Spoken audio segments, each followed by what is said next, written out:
At Mark and Jenna's backyard cookout, my wife leaned against the patio counter, glass in hand, and said, loud enough for the deck to hear, "I manage the big decisions at home. He's great with trash day and finding the remote." Heads turned. Laughs bubbled.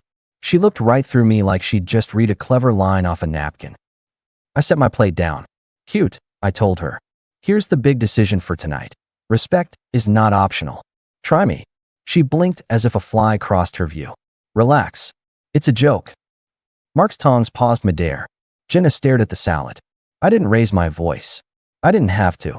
The air already did it for me. If I'd known where it was headed, I would have driven home without finishing my burger. We left early. In the car, she watched the neighborhood slide by and smirked at the window. "At what point," I asked once we were in our kitchen, "did you decide talking down to me in public is entertainment?" "Stop being dramatic," she answered, toeing off her sandals. "Everybody jokes." "I'm not everybody," I said, "and we're not everybody's marriage." She opened the fridge, clinked a bottle against the counter, then didn't open it. "If you can't take a joke, maybe the problem is your ego." "That word's tired," I replied. "Let's keep it simple. Equal partnership. If you need the spotlight, join a community theater. If you need to feel above me, we have a bigger problem." She laughed once, flat. "You're really doing this because of a line at a barbecue?" "Because it wasn't the first line," I said. "You've been treating me like a punchline for months." "I'm drawing a line back." "Fine, draw lines. Do you want me to apologize in group chat?" "Sorry, my husband's feelings got a boo-boo." I leaned on the counter. "Here's what's changing. I'm done with the couples brunch circuit. No more those Saturdays where your friends rate husbands like they're picking fruit. I won't be there to feed jokes. I'll split chores and bills down the middle, documented. No, you should just know lists in my head with silent penalties. And if you decide to make little scenes at other people's houses again, I'll fix it right there, not in the car." She folded her arms. "You're making rules now?" "Boundaries," I said. "They're like rules, but for adults." She rolled her eyes and headed down the hall. "You know what, Nate? Let's not talk when you're touchy." "Noted," I said. "One more thing, calendar access. If you have a late night, name it ahead of time, not afterward." "I don't report to you." "No," I said, opening my laptop. "You inform a partner. There's a difference." She waved a hand and disappeared into the bedroom. The door didn't slam. It didn't have to. The silence found its echo. Next week, the distance grew legs. She started going for a drive after dinner. "It's just Pilates," she tossed over her shoulder one night, grabbing keys. Another time it was, "Wine with the girls, don't wait up." Another, late shift at the nonprofit, which was news to me because I'd never heard of an after-hours charity that required perfume and heels. I adjusted instead of chasing. I set a separate checking account for shared expenses, mortgage, utilities, basics, funded it exactly. I moved my gym time to 6 a.m., stopped making dinner for 2 on weeknights, stopped inviting her places that required RSVP. We operated like neighbors with an awkward lease. When I did ask for clarity, I got the same answer, a shrug with different shoes. On a Thursday, she came in after midnight and dropped her bag by the door. "Hey," I said, not looking up from the spreadsheet on my screen. "Schedule says late. Define late next time. I don't sit around, but I also don't like guessing which driveway you're in." She kicked the bag closer to the wall. "You really have a calendar for wife might be busy." "I have a calendar for my life," I said. "You want to be on it, pick a color." "Wow," she snorted, so masculine. "Spreadsheets. Control is masculine now?" "Interesting upgrade," I answered. "I call it stewardship." She lifted an eyebrow. "You feel small, so you make boxes." "I feel clear, so I build rails," I said. "Speaking of rails, this Saturday's brunch at Tessa's? I'm out." "She'll ask why. Tell her I'm busy respecting myself." She tilted her head like she heard a song I couldn't. "You want to know why the girls laugh? Because you're so proper. Because I don't sit quiet while you drag me," I said. "We'll see how funny it is when the audience changes." She grabbed a glass. Water ran. That was the end of it. Or I thought it was. Friday she stayed out late again. Saturday too. Sunday she breezed through the kitchen humming while I changed the air filter in the hallway. "You didn't come to brunch," she said, as if I needed a recap. "You didn't ask how it went," I replied. "I didn't need to," I told her, tightening the cover. "I know those games." She leaned on the doorway. "You know nothing about them. Then enlighten me, I said. She smiled without warmth and went upstairs. Enlightenment would come from somewhere else. Monday at work, I told my friend Victor, 50, divorced, a man who learned the hard way, to grab a coffee. We sat on the curb outside the shop, lids off, steam rising. So she's playing queen, he said, scraping his boot on the concrete. You know there's a market for that. Some folks collect crowns. I'm not in that market, I said.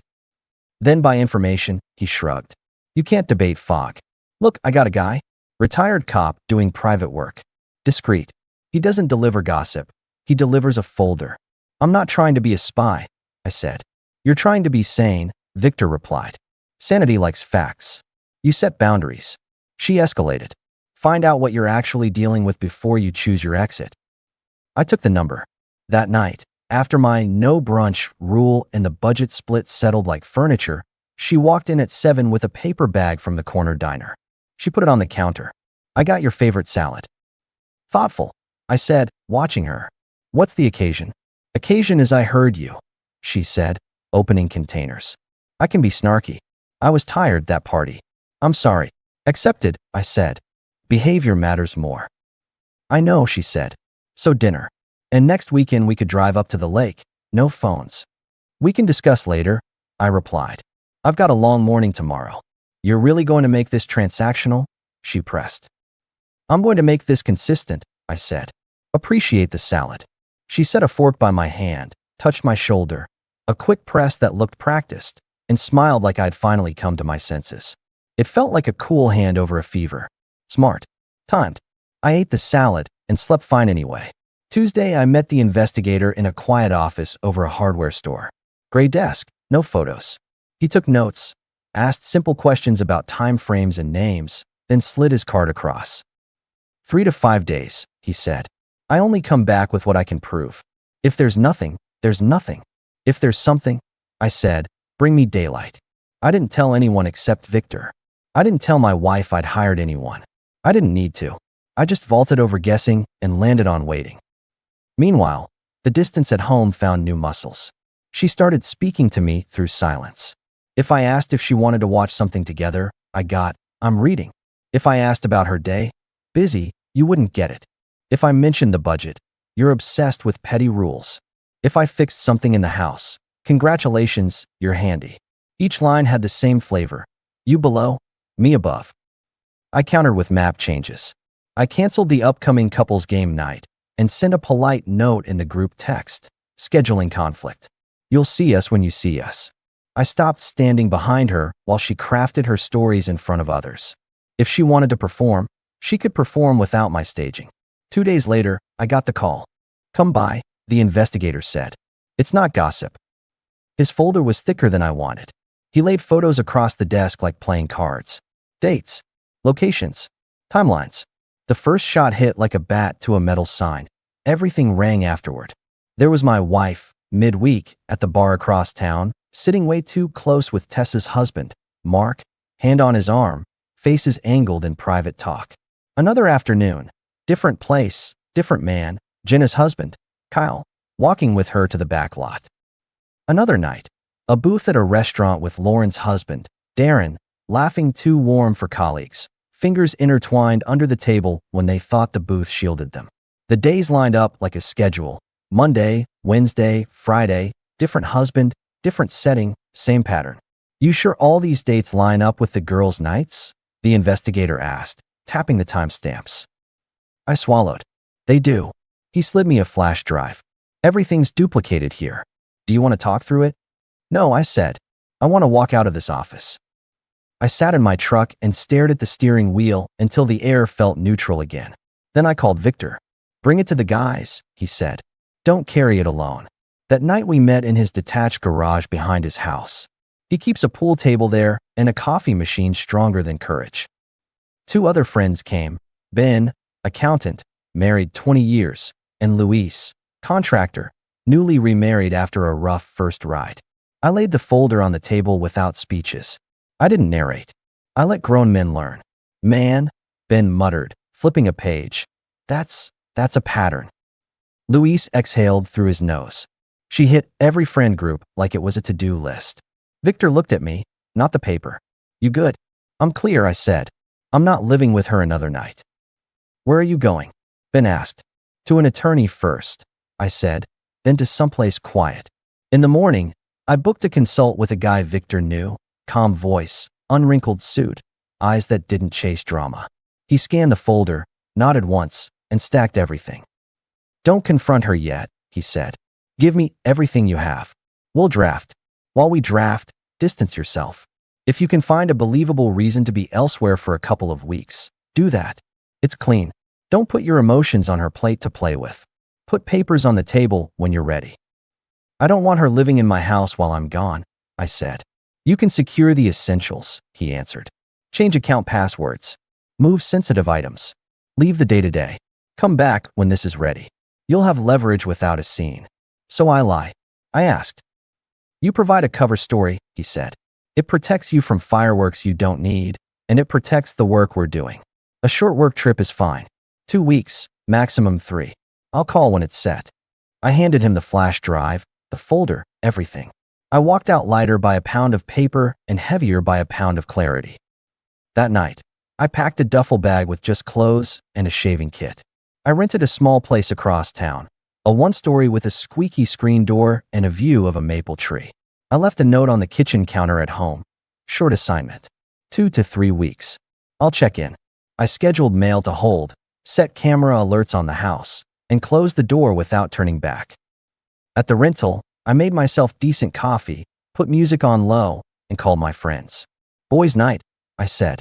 Cards, takeout, nothing stupid. They came. I told them the rest. There were no speeches. Just hands on my shoulder, knuckles on the table, 2 jokes to cut heavy air. Men don't solve everything.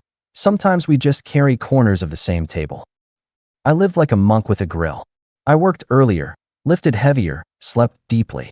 The first weekend, I drove an hour to hike a ridge by the reservoir and came back with dirt on my boots and no weight on my chest. I wasn't celebrating. I was breathing. She texted 3 times the first week. Where are you exactly? Everything okay? You left fast. Dinner when you get back? I'll make pasta. I replied once. Travel is fine. Talk later. Midway through the second week, she called. I let it go to voicemail. Her message was soft, unusually so. I'm thinking about you.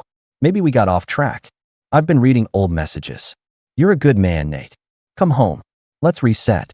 It would have worked on a different version of me, the guy who still believed tone meant truth. I saved the message and went to the gym. 2 days later, the attorney called. Everything's ready, he said. Come in. I read what needed reading, signed where I needed to sign, and left with a neat envelope. I texted my wife from the parking lot. Heading home later today. See you tonight. Good. She replied immediately. We should talk. Sure, I said. Let's talk. I stopped by Victor's garage for 15 minutes. He handed me a small box. What's that? I asked. Spare set of nerve, he grinned. It's beef jerky. Eat instead of speaking when the room gets loud. I drove home as the sun slid behind the houses. When I opened the front door, the kitchen lights were on. My wife sat at the table with 3 of her friends, Tessa, Jenna, and Lauren. Their wine glasses were full, their faces arranged like a panel discussion. My chair at the head of the table had been pushed to the side and replaced by another. I stood in the doorway and counted them like chess pieces. Wow, I said, hanging my keys on the hook. A quorum. Tessa smirked, folding her hands. We thought it would be helpful. For whom? I asked. For you, Jenna chimed in. Support. Lauren smiled the way a cat does at a bird feeder. My wife didn't smile. She sat too straight, eyes bright with certainty. Let's just do this, she said to me. We all talked. This isn't working. You're controlling, you make everything a spreadsheet, and you don't know how to be a partner. I'm done. We're going to separate, and I'm taking the house and the savings. You can keep your truck. I pulled out a chair and sat without taking off my jacket. Generous, I said. Are there certificates for that authority, or do you just print your own? Tessa chuckled. You should be grateful she's being civil. Jenna tilted her glass at me. You can't manage a wife like a project. Lauren looked at my wife. Just be firm. He caves when you sound confident. I set my envelope on the table and didn't touch it. I've always admired your coordination, I said. It's like a little city council, except the city forgot to vote. My wife leaned forward. It's decided. By all means, I said. Quick question before I sign my gratitude. Any of you bothered by your husband's calendars lately? The room hiccuped. Tessa frowned. What does that mean? Meaning, I said, meeting each pair of eyes. You're all remarkably comfortable spending evenings here, giving away my property. I'm curious how comfortable you'll be when I ask a simpler thing. Are you okay with her weekly schedule that includes private outings with your husbands? It landed the way thunder lands. Tessa's what? Wasn't a question, it was a defense. Jenna's glass stopped midair. Lauren's smile vanished like it was never scripted. Don't do this, my wife said, voice clipped. Do what? I asked, raising an eyebrow. Hold a mirror? You're making things up, Jenna snapped. No, I answered, sliding the first photo across the table to Tessa. Her husband with my wife, two backs leaning together at a bar, time-stamped. He is. Tessa's hand hovered over the picture, then retreated like it might burn. That's when was this? Wednesday night you told us you were at yoga, I said softly. He was at overtime. Turns out both workouts were impressive. Jenna shot upright. Give me that. Yours is Thursday, I said, placing the next photo near her. Different place. Same posture. No yoga mat required. Lauren held a hand out that shook more than she wanted. Let me see. I laid the third one down and didn't look away. The room tightened like a drum. My wife stared at me as if she could will me into silence. I'd been silent for weeks. I was fresh out. You staged this, she managed. Staging is your department, I said, tapping the neat rows of glasses and the chair they'd assigned me. I flipped the envelope open and slid my own papers onto the table. Here's my answer to your we decided. I decided months ago and kept it tidy. I'm not negotiating my life in front of your fan club. Tessa rounded on her. Is this true? You've been meeting Mark. You're being ridiculous. My wife shot back, too fast. Is it true? Jenna's voice had that thin edge when a person runs a finger along a knife and expects not to bleed. Lauren pushed her chair back. You sat in my house last week and told me Darren was distant. You were. She stopped short of a word and looked at me instead, as if I'd poured cold water on her head and she'd just now woken up. The kitchen filled with overlapping voices. Answer. You lied. How long? He knew. You set this. Unbelievable. Our husbands. I leaned back and picked a piece of beef jerky from Victor's box. The salty chew gave my jaw something to do besides clench. I watched the structure collapse under its own weight. A good plan, poorly stress-tested. While they argued, I stood. I walked down the hall, pulled a set of suitcases from the guest closet, and put them on the bed. I started filling them with her clothes. No drama. Hangers, folded shirts, the blue blazer she wore when she wanted to look thoughtful, the black dress she wore when she wanted attention. I took her extra set of keys off the hook, set them next to the suitcase, and kept packing. From the kitchen, a crash of a glass, a hissed insult, the thud of a chair leg kicking out of place. Tessa's voice. I'm going home. Jenna. Me too. Lauren. Quieter. I need to talk to Darren. The front door opened and shut more than once. Silence was slow to return. When it did, it wasn't friendly. My wife stepped into the doorway of our bedroom and watched me zip the second case. You're throwing me out, she said flat. I'm ending cohabitation with a person who used our home as a staging ground. I answered, not turning. Call it what you want. You can't do this. This is my house too. I turned then and nodded at the envelope on the bed. It was. You'll find a document on the table that makes the next steps clear. I've already filed. You keep your personal things. I keep the house, the accounts that were mine before, and the schedule I live by now. It's clean. It's fair. It's not up for debate. She moved to the suitcase and pressed her hand on it like she could push time backward. You set me up, she tried again, softer, using a tone that had worked on me 100 smaller times. I set boundaries, I said. You tested whether they were real. They are. I can explain. Save it. I replied, picking up the smaller case and rolling it to the door. You've already explained. For weeks. She followed me down the hall. You'll regret this. You'll end up alone. You're not built for it. I'm built for peace, I said. It fits better than you think. In the kitchen, I gathered the remaining papers, slid them into a neat stack, and placed her keys on top. Give me till morning, she said, voice small now. I need to call someone. You had a crowd tonight, I said. They can help you lift the luggage. She wrapped her arms around herself. Where am I supposed to go? Back to your council, I said. Or use your network. You know a lot of people's schedules. She didn't answer. She sat at the table, the one she'd turned into a bench for my sentencing, and looked at the photos like they'd appeared out of a fog she didn't expect to clear. I rolled the suitcases to the door and opened it. Night air cut through the hallway. The porch light made the path simple. I came back and waited. She didn't move.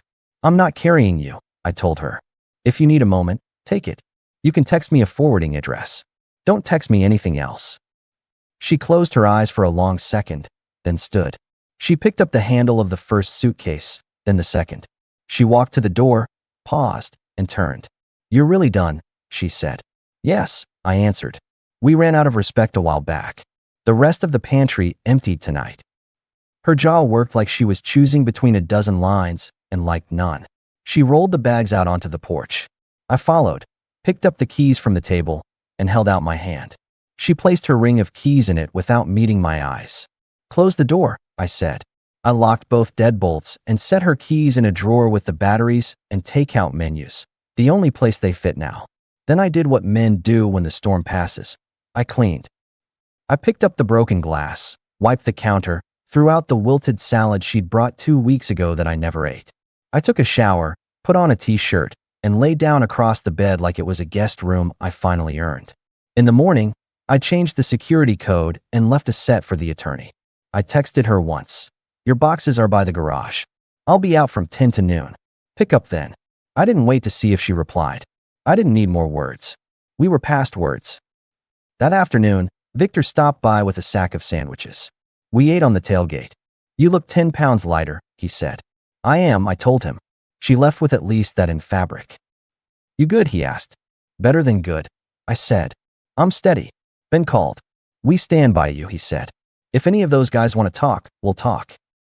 Luis texted a single line. Proud of how you handled it. I don't need praise. I needed respect. Both arrived, one honest, one earned. The process after that was quick. Paperwork came back exactly as planned. My wife didn't contest it. Maybe she was busy with fires in other houses.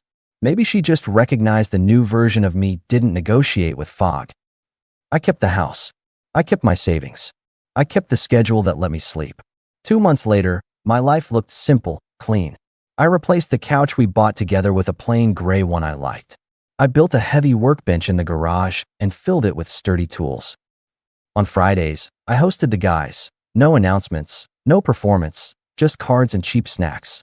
When I didn't have company, I took my truck out to the lake and sat with a thermos. I didn't post about it. I didn't need anyone to clap. I ran into Jenna at the hardware store once. She looked older than a season should make a person. How are you? She asked, standing near the nails. Better than I was, I said.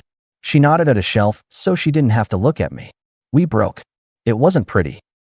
Sorry you're going through it, I said, meaning it. Did you plan that night? She asked.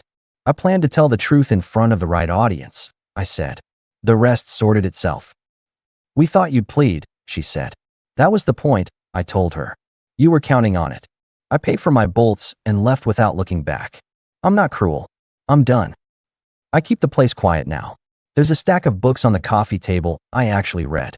My sister drops her kids by sometimes. We shoot hoops in the driveway.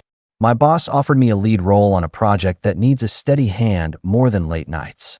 I took it. I drive to see my father on Sundays and help him winterize his porch. He doesn't ask about her. He watches me tighten a hinge and nods as if this is what growth sounds like. People ask if I'm dating. I say not yet. I'm not avoiding it. I'm not auditioning either. I like my chair where it is, my bed untroubled, my phone quiet. I like the feeling of not being managed by someone else's need to stand taller. Sometimes, alone late, I think back to that first cookout joke. How small it was and how big it became. If there's a lesson I'd hand any man over a beer, it's this. You can love someone and still walk away when respect walks out first. You can draw a boundary without a parade. You can let your actions write the ending and trust the ending to be enough. The last time she texted, it was months later. I'm picking up the last box, she wrote. Thanks. I didn't reply. She came while I was at work, sent a photo of the empty corner. That photo was the most honest thing between us in a year. I saved it. Not to remember her. To remember me. The man who stopped begging for basic dignity and set his life to the right height.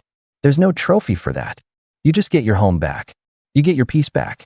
You get to be the person you respect. When I close the door at night now, it's just a door. Not a stage, not a courtroom. I turn the lock, put the keys on my own hook, and let quiet sit beside me. I don't miss the noise. I don't miss the panel. I don't miss the crown someone else needed to wear. I'm good. If I ever end up at a backyard cookout again, and someone tries to make me the punchline, I won't wait for the car ride home. I'll do what I did the last time, only sooner. Raise an eyebrow, move my chair, and make a decision. Not because I crave control.